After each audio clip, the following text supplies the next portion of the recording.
अगर नदियां बोल सकती तो वे हमें क्या कहती? क्या वे हमें चेतावनी देती? हरिपुर गांव में गंगा नदी के किनारे बसे लोग अपने जीवन के हर पहलू के लिए इस पवित्र नदी पर निर्भर थे। लेकिन धीरे धीरे उन्होंने उसकी महत्ता भूलनी शुरू कर दी।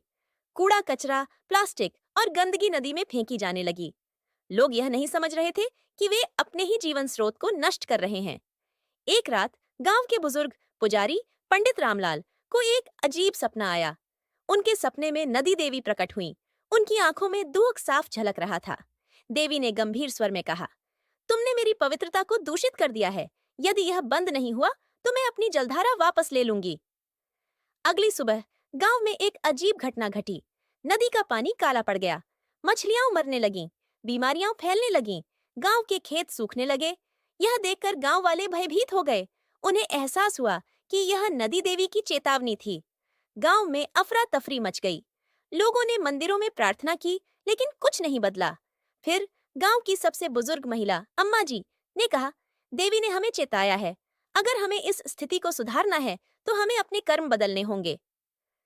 गांव वालों ने मिलकर नदी की सफाई शुरू की। उन्होंने प्लास्टिक हटाया, जैविक कचरे को अलग से निपटाना शुरू किया और नदी किनारे पेड़ लगाए। कुछ ही महीनों में नदी का पानी फिर से साफ होने लगा।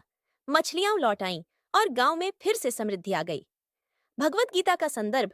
भगवत गीता कहती है, प्रकृति के साथ सामंजस्य में जियो, क्योंकि यही तुम्हारा सच्चा धर्म है। गीता 3.10। यदि हम पर्यावरण को नष्ट करेंगे तो हम अपने ही भविष्य को नष्ट करेंगे। हमारे कर्मों का प्रभाव सीधे हमारे जीवन पर पड़ता है। कहानी की सीख। प्रकृति हमें चेतावनी देती है, लेकिन यह हमारे ऊपर है कि हम उसे सुने या अनसुना करें। यदि हम पर्यावरण का सम्मान नहीं करेंगे तो हमें उसके दुष्परिणाम भुगतने होंगे। जागरूक बने, जिम्मेदार बने और प्रकृति की रक्षा करें।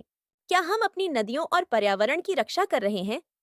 हमें यह याद रखना चाहिए कि धरती माता हमें सब कुछ देती है और इसे संरक्षित करना हमारा कर्तव्य है। आज ही एक छोटा कदम उठाइए। प्लास्टिक का उपयोग कम करें, जल बचाएं और प्रकृति को स्वच्छ रखें। अगर यह कहानी आपको प्रेरित करे तो लाइक करें, शेयर करें और कमेंट करें। पर्यावरण की रक्षा ही सच्चा धर्म है।